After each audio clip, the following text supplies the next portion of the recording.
It should be live in a second. Okay. Thank you, Lindsay. Good evening. My name is Scott Harris. I am Executive Director of Museums at the University of Mary Washington, and it's my pleasure to welcome our online audience to the 33rd Annual James Monroe Lecture. As I said, by being online, this lecture is somewhat different than the previous 32, but we hope will be just as enjoyable and informative as that series has been over many decades. Like all of the museum's programs for most of 2020 and all of 2021, we're going to be relying on digital platforms to help us fulfill our vision statement, which is educating, inspiring, and empowering people through the legacy of President James Monroe. We appreciate the generous support of our public program sponsors, the Fredericksburg Savings Charitable Trust, the Paul and Jane Jones Charitable Trust, with Walter J. Sheffield as the trustee, the Stuart Jones Trust, and the Friends of the James Monroe Museum. And information for prospective donors and friends may be found on the museum's website, which is www.jamesmonroemuseum.org. This lecture is going out on Zoom and Facebook Live, and during the program, we do encourage people to enter questions and comments in the comment box. That's how you have to do it. You have to post them in the box, and Lindsay, our public programs coordinator, will collect those as they come in and then share them with our presenter at the end of the program. We do ask you to be concise and specific in framing your questions. Jake Ruddiman is an associate professor of history at Wake Forest University.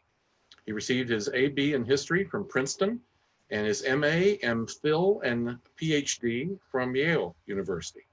His 2014 book, Becoming Men of Some Consequence, Youth and Military Service in the Revolutionary War, explores the lives and choices of young men in the Continental Army.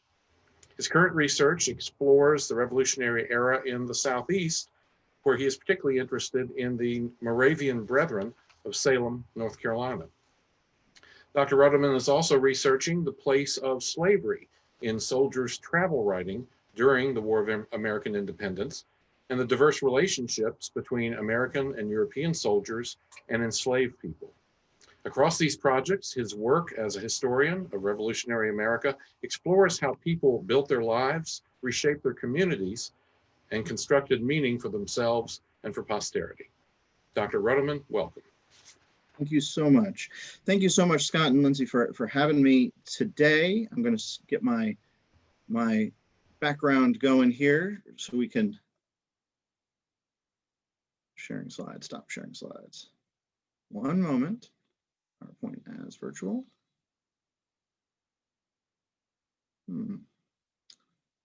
Let's see. Perfect, that looks good. This looks good? Yeah. Great, there we go, very good. So my topic here tonight is the title of my talk, A Mere Youth. My topic today is James Monroe as a very young man. But I want to start with his voice as a very old man. Late in his life, after retiring the presidency, Monroe drafted his own history. 5 decades after the War of Independence, he was still struck, he wrote, by the high character of that epoch and of those in whose hands its destiny fell. He looked back and he saw the war as a school of practical instruction in the knowledge of mankind, in the science of government, and what is of still greater importance for inculcating on the youthful mind, the sound moral and political principles on which the success of our system depends. This is a pretty standard assessment. We know that Monroe's wartime service launched his political career and his life's work as a statesman.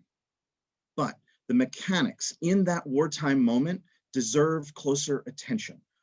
What was this Virginia teenager thinking, feeling, choosing? And rather than look back at his war in mind of the man who was Jefferson's ally, a senator, an ambassador, a governor, 5th president, what does Monroe's revolution look like when we see him as a mere youth, which is how he later describes himself in his autobiography?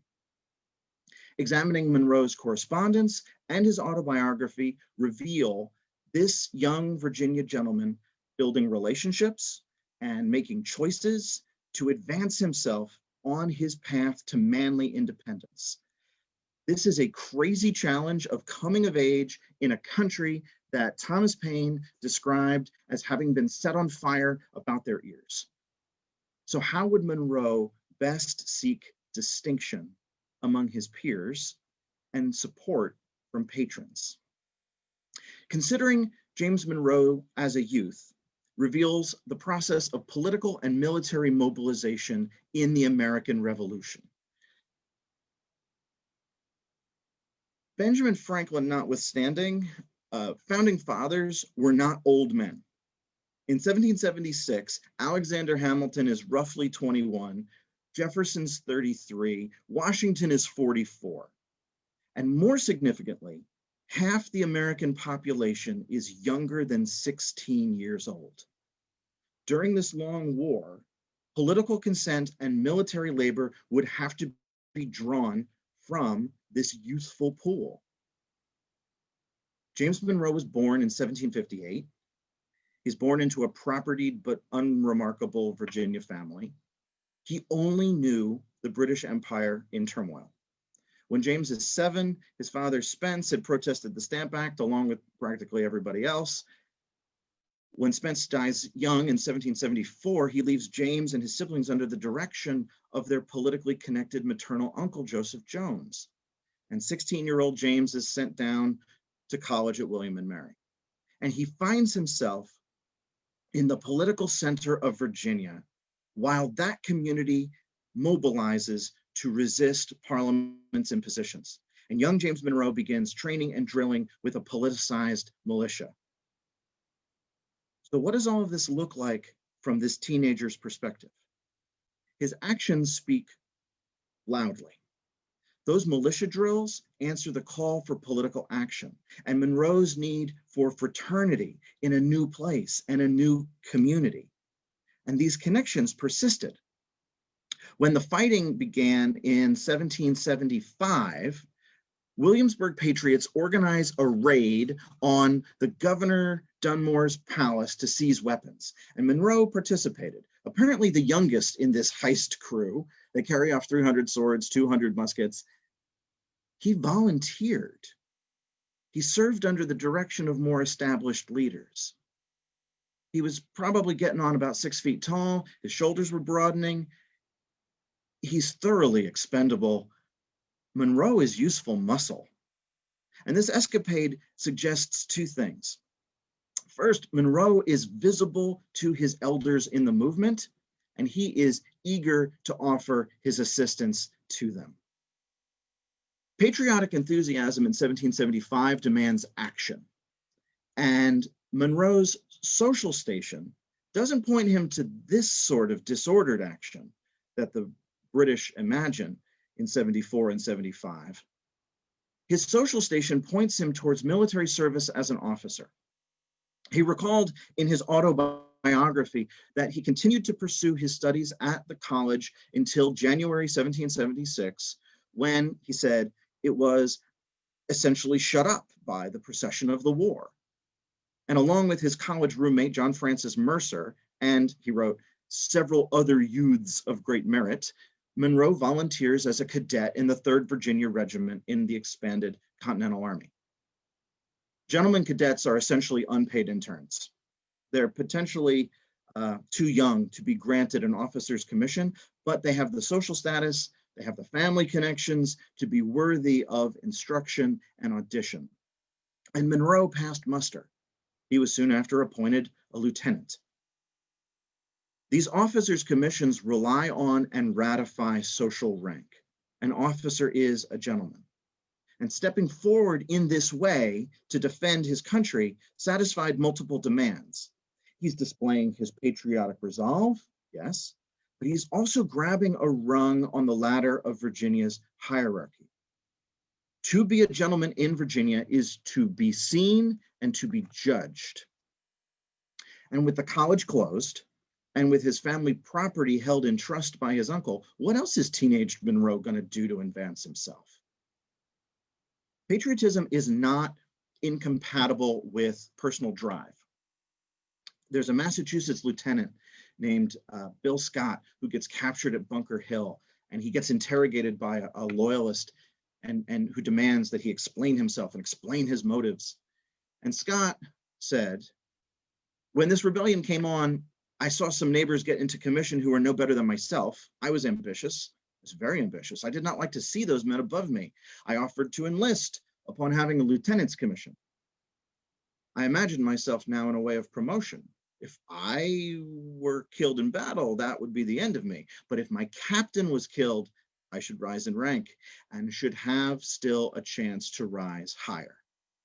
Young men across the continent knew that war could advance their prospects. Revolutionary soldiers and their junior officers were young men.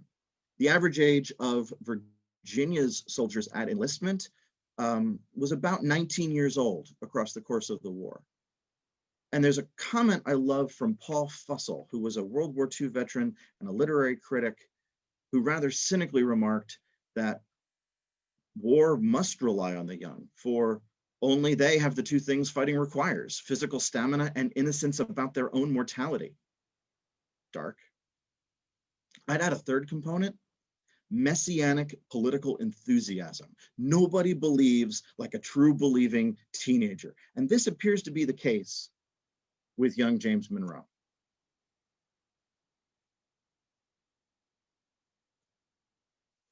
Now, if Monroe was naive about what war was, the battles of 1776 quickly disabused him. The 3rd Virginia Regiment marched to New York as the campaign exploded. A British fleet disgorges thousands of professional British and Hessian soldiers.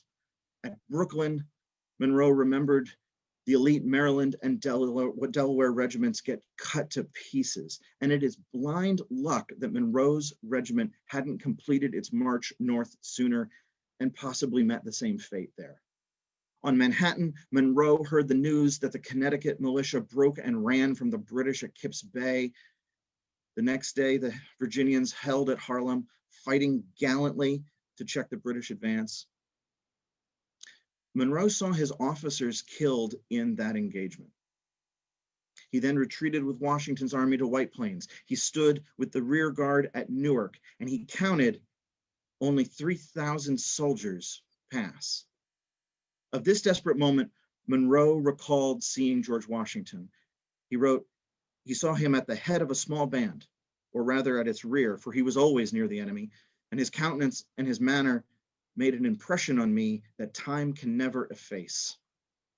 Peering back through the hazy patina laid down by decades, Monroe insisted, a deportment so firm, so dignified, so exalted, but yet so modest and so composed, I have never seen in any other person.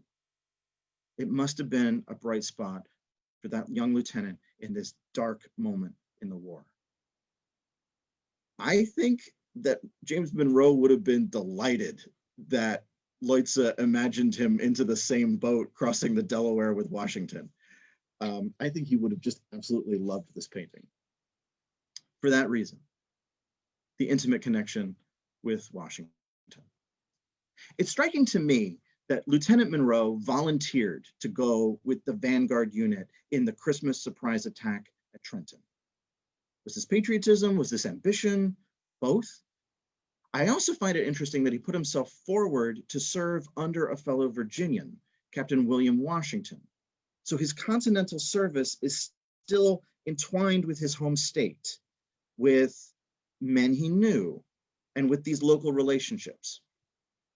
With 50 men, that company cuts off communications to Trenton and then leads in attacking the Hessian picket. They shoot down their commander. They take the cannons that would have ended the war had those cannons been turned and brought to bear. When his captain is shot, command devolves onto Monroe. He did his duty. He advanced at the head of the corps, and he was shot in turn, falling with a severe shoulder wound.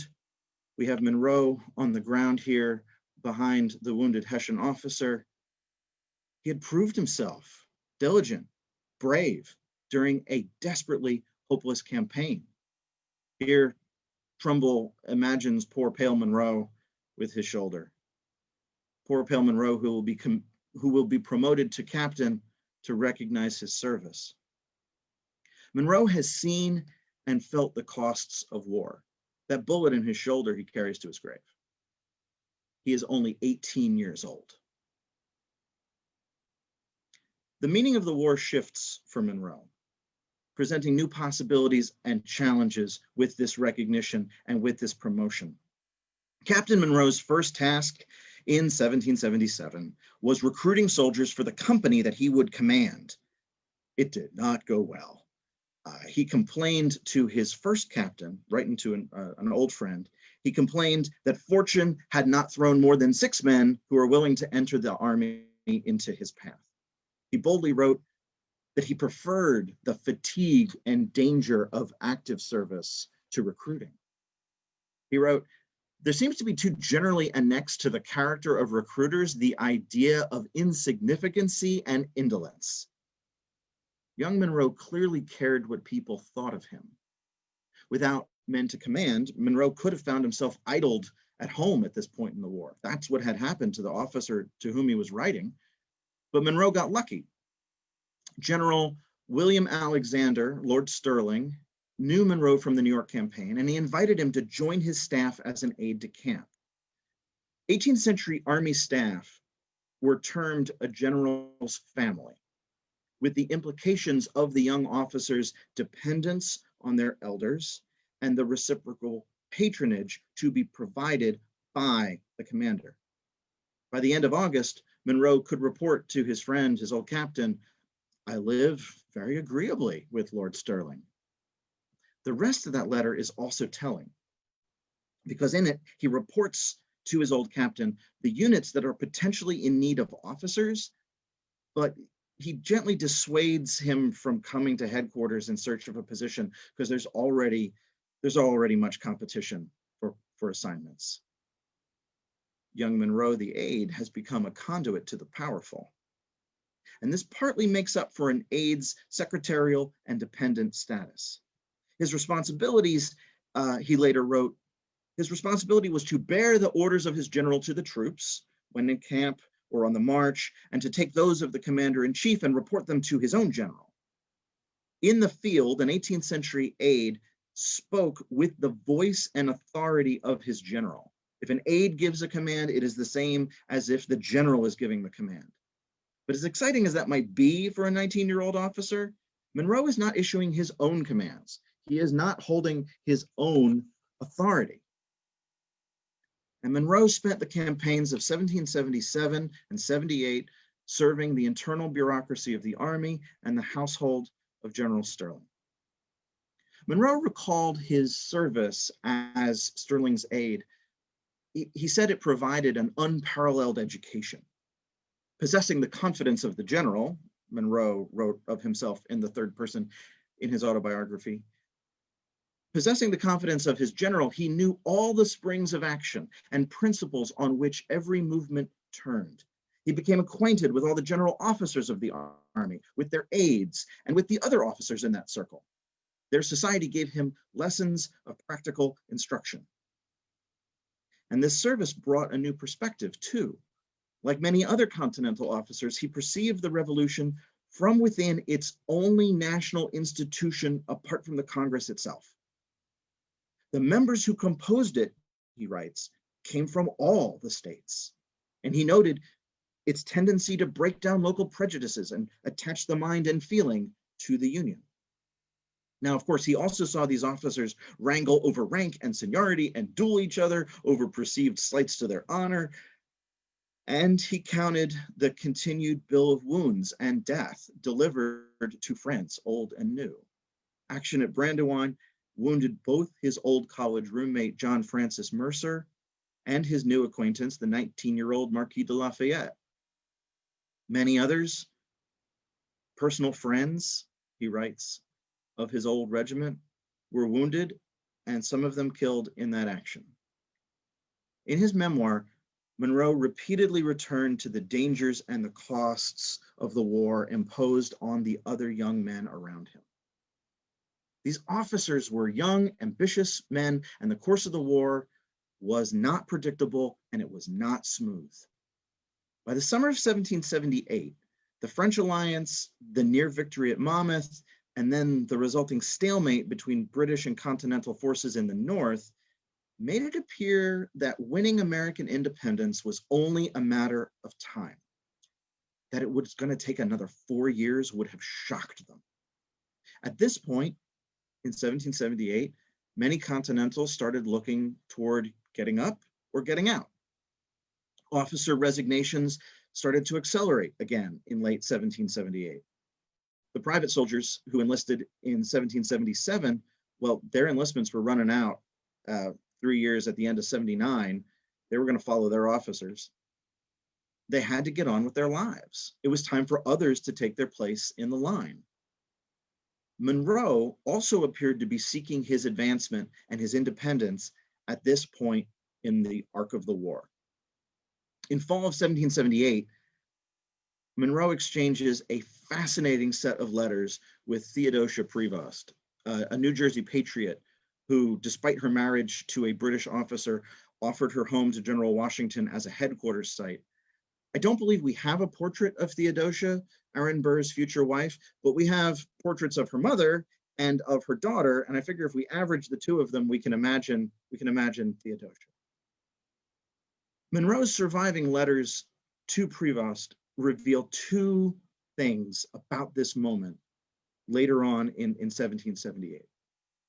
First, he's planning to travel to France. He wants to continue his studies, but he also wants to participate in the diplomatic mission. He's contemplating a career shift. Second, this letter with Prevost shows that he has convinced an unnamed young lady that she should consent to endure their temporary separation during this mission to France. They had likely met in Theodosia Prevost's social circle, where she brought together young officers and eligible young ladies.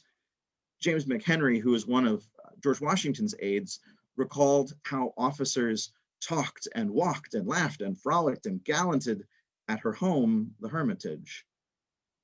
It's plausible that Monroe was looking at a possible marriage match with this young woman, who's certainly elite. It would have had significant economic implications for him and for his independence in the form of her likely dowry. So her consent and her family's consent to his plan for education abroad was necessary. This could lay a path leading away from the dependence that marked the role of the aide-de-camp. And lest this marriage plot sound odd or implausible, it is exactly the path that Alexander Hamilton took in 1780. He marries Elizabeth Schuyler in December. He links himself to her politically powerful father, and then he resigns from George Washington's staff in a huff within 2 months. He has a new dad. In 1778, I think Monroe is figuring out how to keep climbing. He's going to climb in the Army or possibly out of it. In his autobiography, Monroe explained his plans for this point. He wrote, having entered the Army with an enthusiastic zeal in support of our cause in his 18th year, he was anxious to pursue the same career until it should be accomplished. No mention of France. His object now was to obtain a command in the Army. Okay. Monroe, like all aides, wanted a regiment of his own. Yet, he writes, no commission could be granted to him, for no new regiments were to be raised, and many officers of merit were deranged in consequence. He's behind in seniority. There aren't soldiers to command. So here Monroe gets creative. He resigns from Sterling's staff in December 1778, and he returns to Virginia, hoping to obtain a command in that state's internal forces. This proves ineffective. So Monroe hurries back to New Jersey, back north to headquarters in the spring of 1779. While he's there, he must have spoken with fellow aide Alexander Hamilton about his circumstances and his ambitions. They're probably just making small talk. Hamilton thus writes to his friend, John Lawrence. Monroe proposes to go in quest of adventures to the southward. He seems to be as much of a knight-errant as your worship, but as he is an honest fellow, I shall be glad if he may find some employment that will enable him to be knocked in the head in an honorable way. Hamilton recommended Monroe for Lawrence's plans to raise a battalion of freed Black soldiers.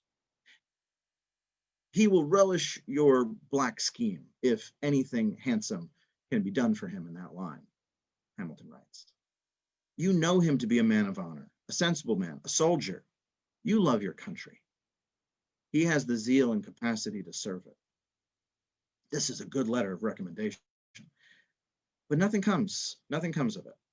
Monroe also secured letters from Washington and Sterling, and those recommendations did their work. The Virginia Assembly grants Monroe a lieutenant colonelcy in the state line, but again, his recruiting efforts fail, despite the British incursions in Georgia, and he was, in consequence, he writes, thrown out of the service.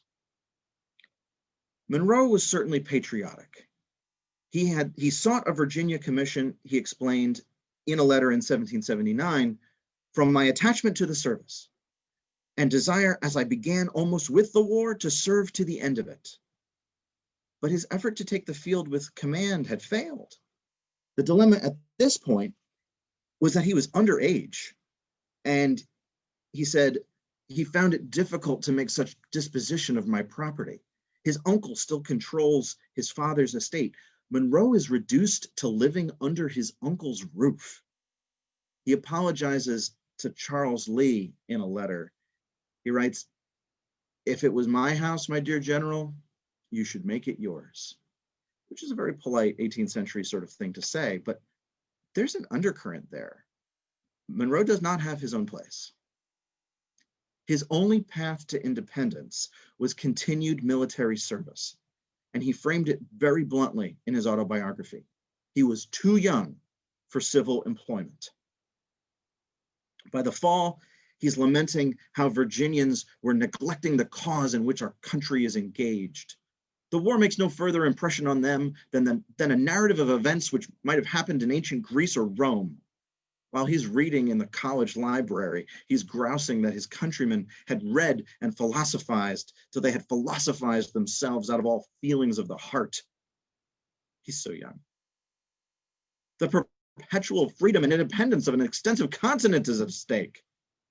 Yes, his manly independence, his career, his identity are also at stake, all of which are bound up in his character as an officer and in this cause. This cause, he wrote, in defense of which he had already made such exertions and nearly fallen a victim. It appears that the circumstances under which Monroe left the army amplified this moment of transition and personal crisis. All of his plans and maneuvers for climbing in the army had failed. And there may also have been complications at home. One of Monroe's biographers believes that his uncle and key patron, Joseph Jones, unexpectedly fathered a son, possibly at this point, 1779.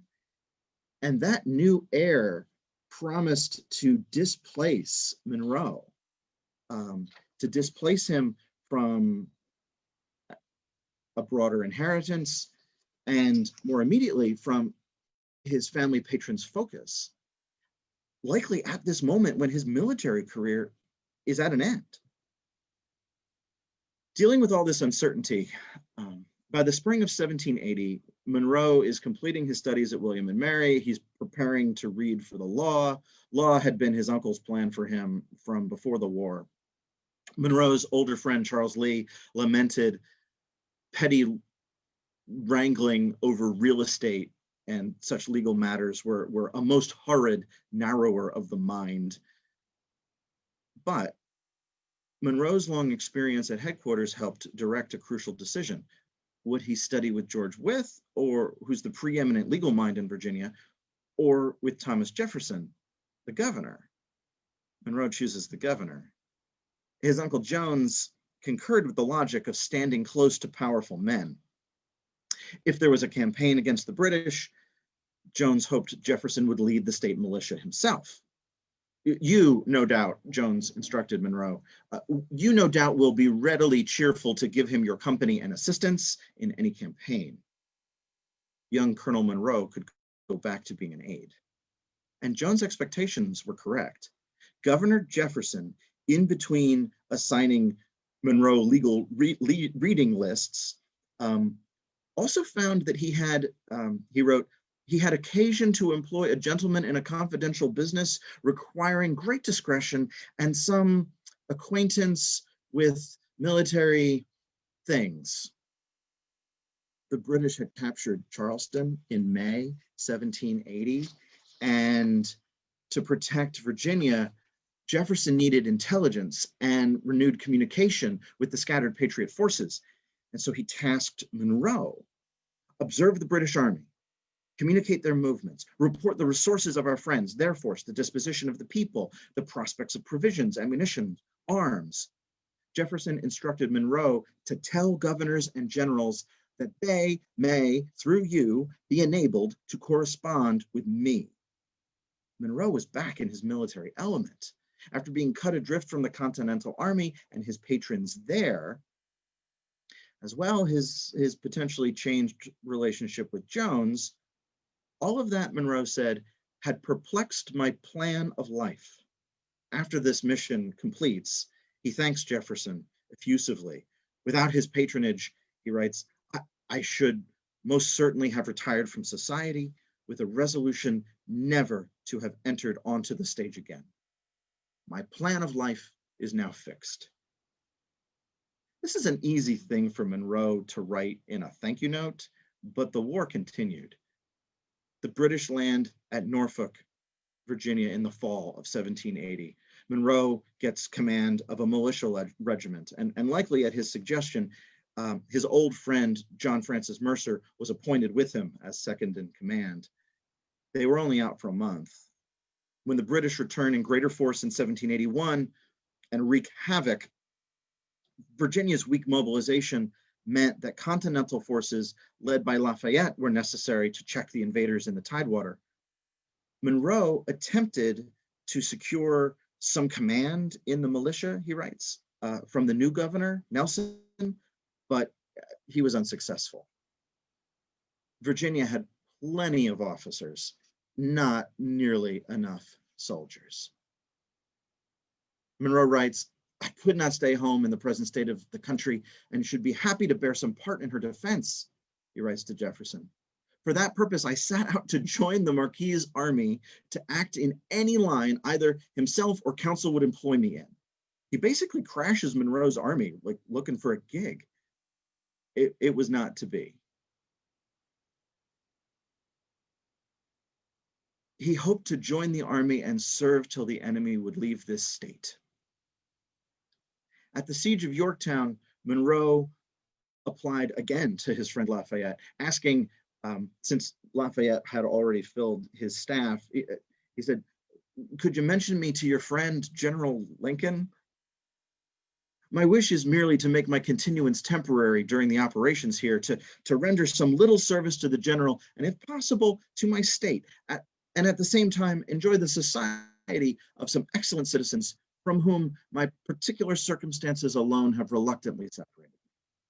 He's not asking for a permanent position. He's not asking for a permanent appointment.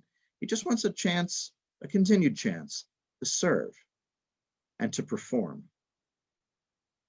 It never came. Monroe was so close to the conclusive victory at Yorktown. He is not in this picture, but there's General Lincoln on the horse, getting the sword. Monroe knew who at headquarters to ask about. But Monroe had another iron in the fire. He had returned to planning a trip to France for study and diplomatic connections. And during the Yorktown siege itself, Monroe tells Jefferson that he hoped to sail out in November. And he's still waiting for a France-bound ship in May 1782. But I find this very striking. British troops are on the ground, and Monroe's reaction after being snubbed by the army is to note, there's all these French ships. I mean, they're going to be going back. I'll hitch a ride. Monroe's war had been marked by diligence and by bravery, yes, but also by subordination and dependence that echoed his relations with his civilian patrons, Jones, Jefferson, his curmudgeon-y friend Charles Lee has this offhand comment in one of his letters that Lee had long lamented Monroe's bashful demeanor, his submissive false modesty. Now, Lee had a disordered personality and consequently didn't or couldn't understand the performance his young friend chose to take in interacting with his superiors. But Monroe himself was looking forward and was ready to shake this off. Was the French scheme in late 1781, 1782, a way to cut those cords with patrons and allow Monroe to stand independent, his own man at last? That ship never sailed. Instead, he followed the instructions of Jones. He stood for election in the House of Delegates in order to burnish his legal credentials and his elite Virginia contacts. Washington and Sterling's old letters of recommendation certainly helped him here. Without those letters, Monroe thanks them, I could not have expected to have obtained this degree of confidence of my countrymen. His fellow legislators in short order put Monroe on the Virginia Executive Council before he had been admitted to the bar, likely because he had little private business to distract him from the drudge work of governance. Perhaps echoes of the duties of an aide-de-camp? When term limits removed Jones from the Congress in 1783, the legislature in Virginia sent Monroe up to keep his patron's seat warm.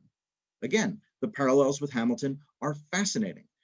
Hamilton got sent to Congress by New York to fill father-in-law Schuyler's seat.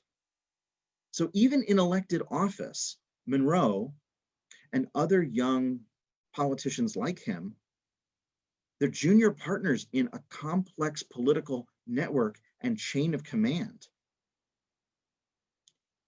James Monroe arrived at Annapolis in December 1783 as his new colleagues prepared to ratify the final treaty of peace.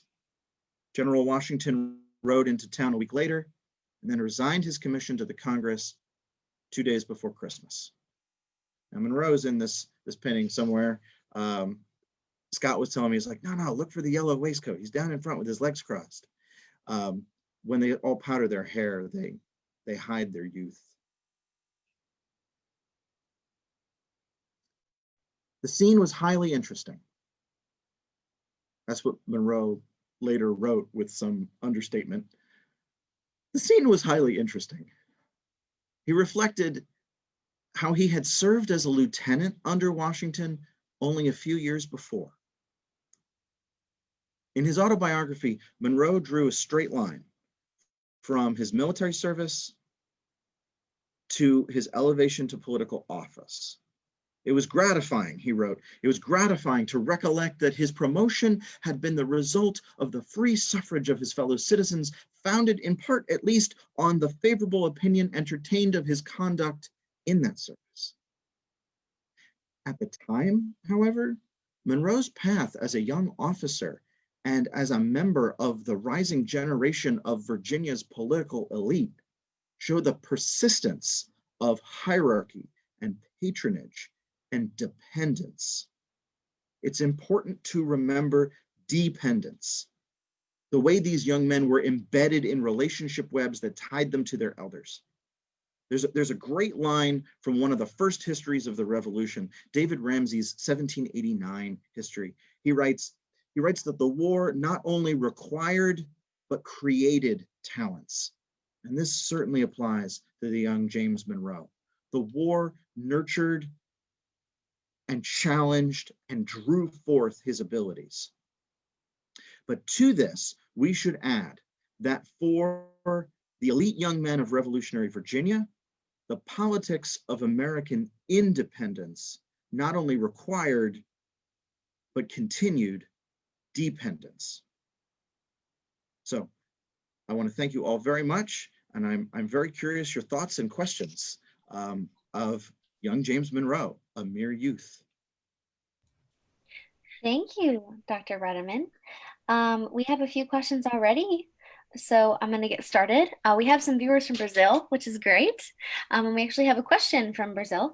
One of the questions is, what was the main source in terms of military doctrine for those drills Monroe went through? These are, it is fascinating. There's a fantastic collection of British and European military instruction books held at the Society of the Cincinnati in Washington, D.C. And in the British Atlantic, there are these manuals. There are these manuals on how officers should behave. There's very little actually in terms of what soldiers should do, because that's the job of sergeants. Basically, working class men should tell working class men what to do. Officers just stand up real tall and are gentlemen and are aristocrats and get shot at and take it. And that's what inspires soldiers. So the mechanics of how to soldier is actually something that is circulating in pamphlet form. There are these there's drill instructions coming out of the 7 Years' War. But it is fascinating the distance between what young officers think they need to know and what young enlisted men need to know. Interesting. Okay. We have a question from Bryce. Raiding the governor's palace doesn't seem very gentlemanly. If Monroe sought a gentleman's status, why would he participate in such an informal raid? That sounds like something a Sons of Liberty would do. Well, the Sons of Liberty in Virginia are gentlemen. And Theodoric Bland, future colonel in the Continental Army, is the Danny Ocean behind this heist plan. It's only about 24 guys. It's a small operation. Also, the war has started by that point. Like they know about the fighting in Massachusetts. Dunmore has already threatened to free. I'm going to take the powder. It's like he's already starting to rumble about servants and slaves, and the war is on, and so all the rules are out. Also, isn't it their tax dollars that bought those weapons in the first place? Very good point. Very good point. Scott Harris has a question. To what degree did service in the Continental Army help soldiers from various colonies and states develop an American identity? This is a $64,000 question. For officers, it is absolutely formative.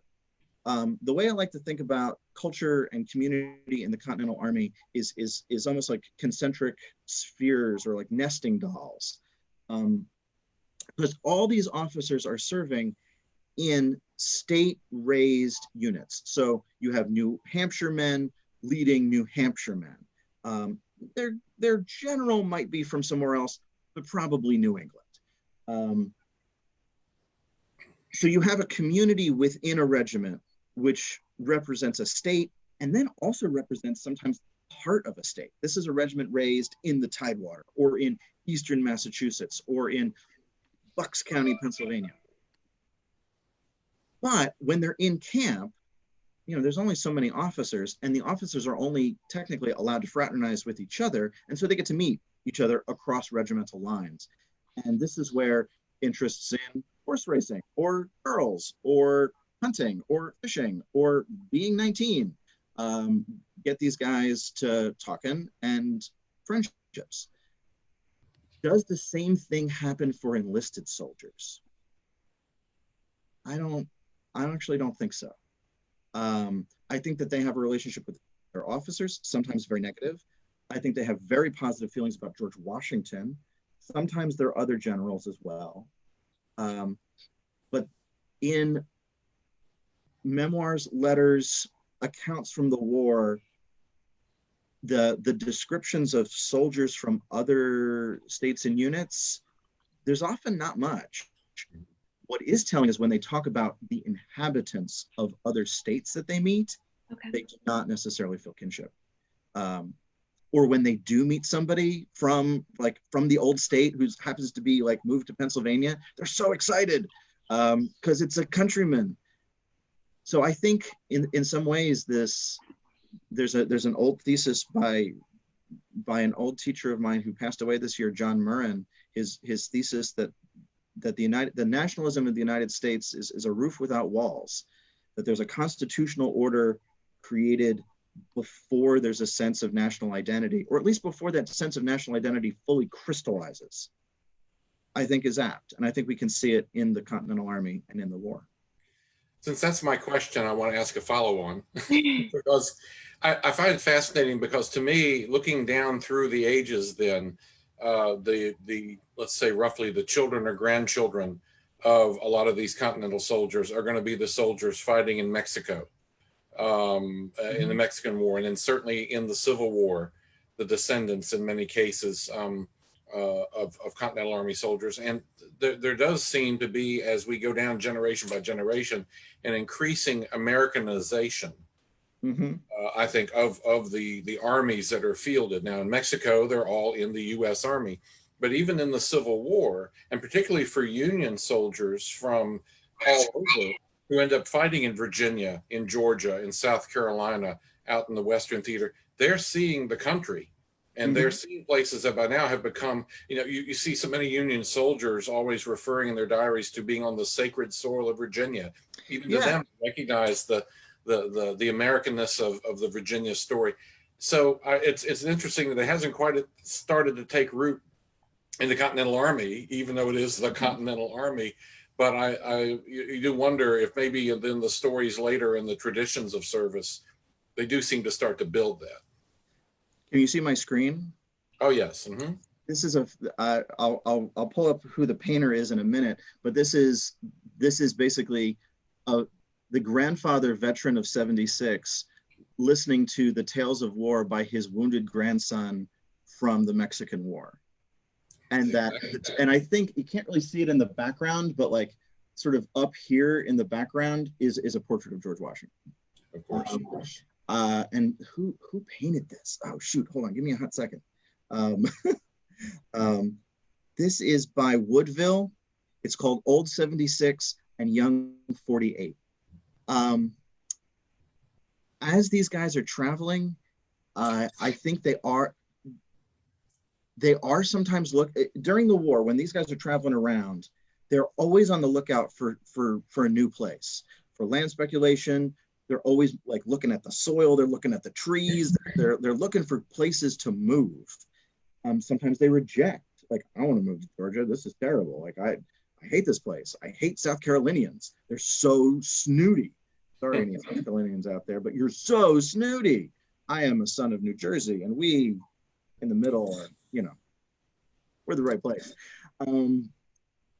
But they're envisioning essentially emigration from one place to another. It is fascinating that the memories of the war and as you said, the sacred soil, like these places get memory and myth do a ton of work.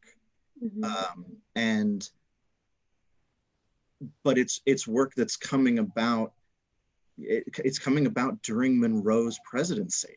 It's coming about because of his tour and Lafayette coming back to visit, and everybody and all these guys now applying for pensions, and everybody feeling bad that they're old and poor, and oh yeah, we really mistreated those veterans. Whoops. So it's, and also the politics of loyalists and patriots are now safely far enough behind that everybody can forget that not everybody was on the same side. And all of that unpleasantness can be safely forgotten and other things remembered. We have another question. Was Monroe inoculated? And if so, where and when? That's a great question. I do not know. You guys know? Yes, he was. I cannot give you the specific time, but he does talk about during his congressional service. I believe there are some references to, he mentions a good deal in his correspondence, his various ailments and aches and pains. And of course, there are constant threats of everything from yellow fever to smallpox. And there was some discussion of inoculation. I think he mentions in correspondence with James Madison, for instance. And so it's not an uncommon thing by this point, and it's really becoming, you know, a fairly widely accepted practice. And keeping in mind too, he's spending a lot of his career in the more populous areas too, whether it's Philadelphia, New York, and so he's there as close to cutting edge, you might say, in terms of the medical profession as you're getting. His family has enough. His family certainly has enough money and enough sophistication potentially to have him inoculated young, or maybe before he goes to Williamsburg. That would be a possibility, I guess. Or he would have been inoculated in the Army, I suppose, in the big push that Washington does. Yeah. But I think it's possible that it might be before the war. Yeah, as you've discovered, and as many of us who've researched Monroe have discovered, he is very close-mouthed. I mean, that autobiography, which he never finished and which he writes in the third person, is the source, in some cases, the sole source of a few of the moments in his life, including the wounding at Trenton. And some things have been corroborated, but especially early history, his youth, he gives us about 2 sentences, and it's very difficult to form a picture. It's something that I found really fascinating. There's actually so I wrote a whole book on young Continental soldiers, and James Monroe in my book is literally 3 sentences, which I feel really bad about. Like, there should have been more Monroe. So I'm really excited about this lecture and this opportunity to talk with you all, because I finally get to think about Monroe in a focused way. His sources are, as you say, they're quite idiosyncratic, but there's a lot in there. If you really hold him up to the light the right way, you can see moments where he slips, or he lets something through, or context of implication of like, oh, wait, this is something else. For me, the two signal moments of interpretation that are necessary to understand Continental service are: how do they get in and how do they get out? Because it is a decision to join, even if it's a forced decision, even if it's a coerced decision. All soldiers are essentially, they've got some options. Maybe not a ton, but they've got some options. At the very least, they can start to negotiate maybe for more money or something. The other question is, when do you leave? When do you stop doing this? Mm-hmm. And nobody goes 1775 to 1783. Not even George Washington. He shows up late. Like, he's not there on Lexington Green on April 19th. He shows up in June. So, like, there literally is not a single, I mean, there might be one or two, but like, I cannot think of a single man who is in arms off the top of my head from April 19th to April 19th, the ceasefire. So leaving is a choice, and leaving doesn't mean a lack of patriotism, and it doesn't mean a rejection of the cause, but it's intertwined with ambitions or disappointments, or a currency collapse, or, I mean, honestly, 3 years is a long time to do something. 3 years is a long time to be cold and hungry and being shot at, or like facing disease. It is very reasonable that after a couple of years, the question is, okay, are you going to promote me, or what? What's next? And basically all the young officers I study encounter that moment, and they either go up or they go out. Frustrated ambition in some cases, if they can't find the path. I think that we have talked a lot, and anyone who talks about Monroe in terms of his war service can recognize the impact it had on his subsequent career as well. Because whether it's adopting, as often he did, especially on his tours, the style of dress of an outfit that kind of looked like a Continental uniform, his wearing either of, some will say, a tricorn hat. We have his bicorn, his very military French style hat that he wore, but also the scenes of genuine affection that he encountered and emotion on his tour elsewhere when he ran into veterans of the revolution. And the whole experience of the revolution as a philosophical movement, as well as the military experience, and he said this late in life, it animated all of his career. And that's not unique by any means, but that's where we have to get more of the perspective on what it meant to him than him writing about it moment by moment. It's more the legacy. Well, and that's we have to have bifocal vision. We have to be able to say, all right, what is he thinking in 1820? What is he thinking? What is he thinking in 1777? He's a really good soldier. It is striking to me that he's a really good soldier, but he doesn't have the best patrons. I'm like, why are you writing to Charles Lee, dude? That is toxic. Don't be talking to Charles Lee. Nothing good comes from talking to Charles Lee. He knows he can't ask Washington for a post because Washington's post is full up. And I'm not saying negative things about James Monroe, because that would be very rude to say at the James Monroe Museum. But he has ambition, but he knows that he's a rung down. And so like he's got to reach for that rung. Like he's not Jones's son, he's his nephew, and he might be a displaced heir. He's not Jefferson. He's not a Lee. He's not a Byrd. He's not a Randolph. He's a Monroe. Cool. Like great. And he leverages military service and those connections very effectively. And I think with great philosophical ambition as well. Like he really understands what he's talking about when he's talking about liberty and constitutional order and the stakes of a Congress, the stakes of a contest of liberty. And he has seen it, and he has suffered for it, and he builds his whole career in service to it. He's a really fascinating guy, in part because he doesn't run his mouth the way Adams or Jefferson slyly does. I can say bad things about Jefferson, right? Is that allowed? Oh yeah, all day long. I have to tell you that my texts are blowing up with praise for this program. Oh, good. And someone even commenting on it. Not only is it fabulous, but the Monroe Doctrine hasn't even been mentioned. And it's like we can actually do an entire program, except I just mentioned it. So that. Oh yeah. We do have a few more questions. Good.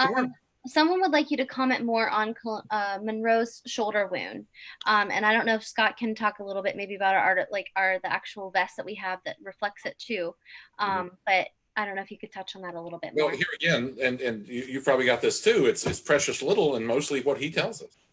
The story is the vanguard is out to basically cut off communication. Basically, if any patrols come out, they whack them.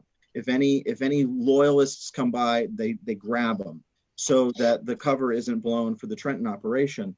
And they're outside a house, and the dogs are blowing up, and like the guy, this Jersey guy, comes out of his house and is yelling at these soldiers because he thinks they're the Germans. And then he's like, "Oh wait, no, you're Continentals, all right." And he's a doctor, and his name's Riker, and he's like, I'll go with you." And conveniently, Monroe is going to bleed out. Monroe is going to bleed out in the street, and Riker is able to grab his kit, and he must have clamped or crimped or something in his shoulder. We don't have a precise discussion. I'm thinking it was a nicked artery rather than a completely severed, because I don't know how he would have survived that. But he managed to pack it or to stop the bleeding. And part of the long recovery may have been that it just took time for that to heal. You have to be very careful with the clot and everything. But yeah, that chance meeting with John Riker, who said, "I'm going to go along with you. I might be able to help some poor fellow tomorrow." And it's James Monroe. But I think that's also really indicative. It's like there's a lot of ways that people serve the revolution. Like some enlist for the duration of the war at a certain point. Some send their sons. Some pay money to hire a substitute. Some work family connections to get an officer's commission. Some just show up for a day. And it's some change their minds. Some are hot wigs and then go cold. So sort of tracking people, and as they evolve, as they act in a moment and as they evolve over time, that is what I find absolutely fascinating. It's also interesting that he carried the bullet for the rest of his life. Mm. Um, and also, Scott can maybe elaborate more on this, but we have, like, if you come to the museum, his vest itself can show a slight difference in the cut because of how he had to position his shoulder for the rest of his life, which is Right. So there was a lasting, I mean, we talk about the influence of the revolution on his career, and he had the literal physical reminder of Mm-hmm. his service in his body. And I Mm-hmm. want to thank Tracy Gillespie for asking that question, a friend and colleague from Mm-hmm. up in Loudoun County. It looks like we have one last question, unless one comes up again. What was James Monroe's thoughts on developing a professional officer corps and standing U.S. Army, or did he believe in a militia system for a new nation? Ooh, this is a very big question, and this is a very long arc question. Um, so first I would point our questioner to the excellent scholarship on Monroe, the body of which continues to grow. I am not an expert on James Monroe. So that's the first thing that I'm going to say. You're doing a pretty But good now I'm going to imitation, give you an answer. by the All way. right? But I do have something to say about this. What is one of the things that's fun about long-lived founding fathers is that they say different things at different times. And this arc of militia, standing army, no, back to militia. There is a sermon delivered at Lexington on April 19th, 1783. That is attended by everybody, and it's a victory sermon. It's a very congregational New England thing, and this sermon is given, which praises the militia endlessly. The people who are attending, they take up a subscription to have this sermon printed. There is a footnote, literally a footnote in this sermon.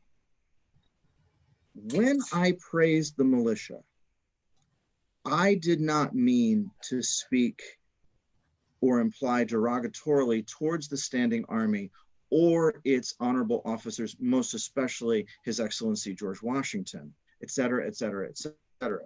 But like literally in the moment on April 19th, 1783, the Continental Army is reduced to a footnote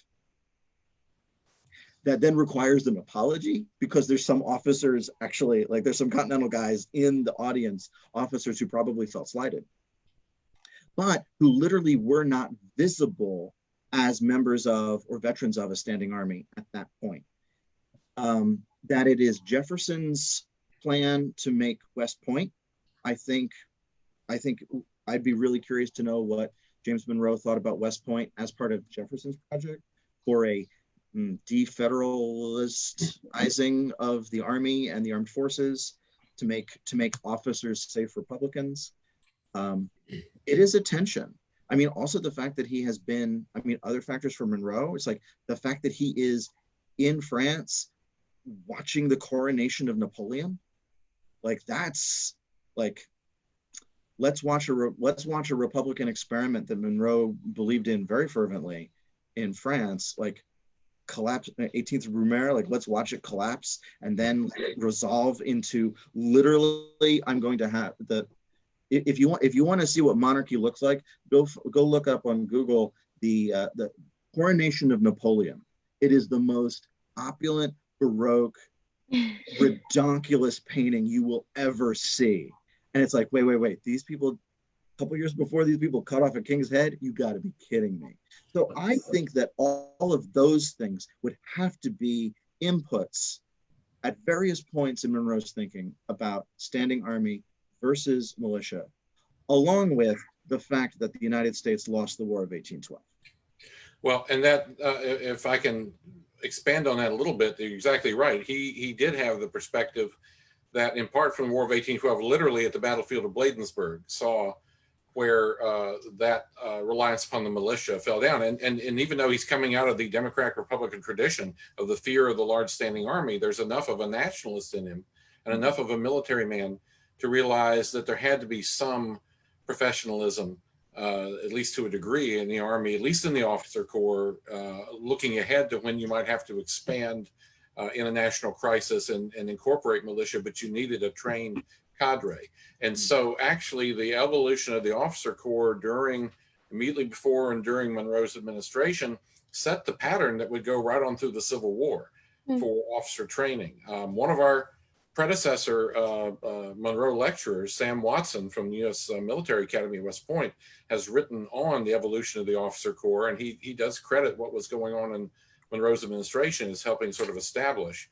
And his Secretary of War, John Calhoun, long before nullification and what he's later known for, was a very able administrator of the War Department at this time. So, yeah, he was able to take both his personal experience and his sort of perspective through a long career in government to start pointing the way toward what would become a larger, more professional army. But we really wouldn't even achieve that in our national history till after the turn of the 20th century and the experience in Cuba, I think, that really starts us on the path that most of the rest of the world had already gone to with general staffs and that sort of thing. There's one other data point within there that just jumped to my mind. There's a letter that Monroe exchanges in 1780 with a fellow aide up in New Jersey. Basically, the British come out of New York, and the New Jersey militia does an amazing job. They actually hold the line. They beat back this raid, and I think it might be Richard Kidder Meade who's writing to Monroe, and he's like, "It was amazing. The militia, it worked. It worked." He's really surprised. The context on Monroe's side is that is exactly the moment where he is requesting and then briefly being appointed to command of Virginia militia.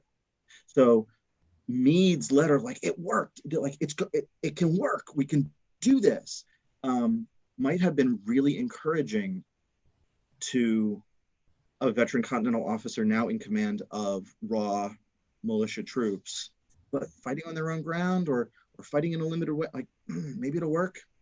So I wonder, like, in each moment, like, what is Monroe thinking? Like, in each moment, what is the context?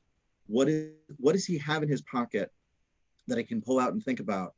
And then how does that bifocal vision, how does that then map onto the long arc of his diplomatic, political, military career? I have one final question for you. It's quite easy. What was the most interesting thing you found out during all your research of Monroe, since you said you've gotten to really focus on him this time and kind of take a deeper look at him? I was fascinated by his desire to go to France. That in the middle of the war, I will say, it's like, it is a major absence in my book. Like, I am so annoyed that I did that this is not in my book. I'm You'd like, write a second one now.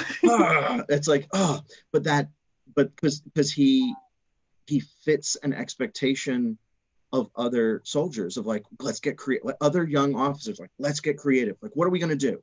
We're gonna I'll go to France. And it was in the process of looking at that and trying to figure out, like, why does he think going to France is necessary? And this realization of he's embedded in this patronage network that is so natural that it does not deserve comment. But it is inescapable. He is not his own man. The things that would make him his own man are controlling his family property, having a wife, having a household of his own, having a career and independence in a legal practice, but that ultimately in Virginia, you're always in relation to somebody else. You're always like, it's like they are not rugged individualists. They are hierarchical creatures, and they all know where they stand in the pecking order. And if you're a guy like Monroe who's not at the bottom, no, we're close to the bottom, but also not at the top, and to know it, but also to be so close to it and to see it, that's got to get you hungry. So that was the thing. I was like, ooh, maybe that's what the France thing is about. All right. That's my theory, based on inadequate thinking. But but I would be really curious to talk to some other Monroe people and see what they think of that. I think you're going to have the opportunity. I hope so. I don't think this will be our last collaboration by any No, means. no, but thank you so much. I mean, it was a great lecture. Everyone is giving praise for all of your work. Thank you, Uh, everyone. Feel free to pop over to the comments later if you would like and see everyone's comments. And But before Lindsay closes us out, I'll just say, which we don't often remember to say, maybe you were going to, this lecture will be archived on the James Monroe Museum's YouTube channel, so you'll be able to come back to it at your heart's desire. Thank yes, you. so Lindsay, send me the comments. And if anyone wants to reach me, my name is Jake Ruddiman. I teach at Wake Forest University, and I answer my email. perfect. And I'm always glad to hear what y'all think. And like, if you have suggestions or ideas or questions, this is too fun to do it alone. So I hope to make all of yours acquaintance. Thank you so much. Well, thank you. And I'm going to stop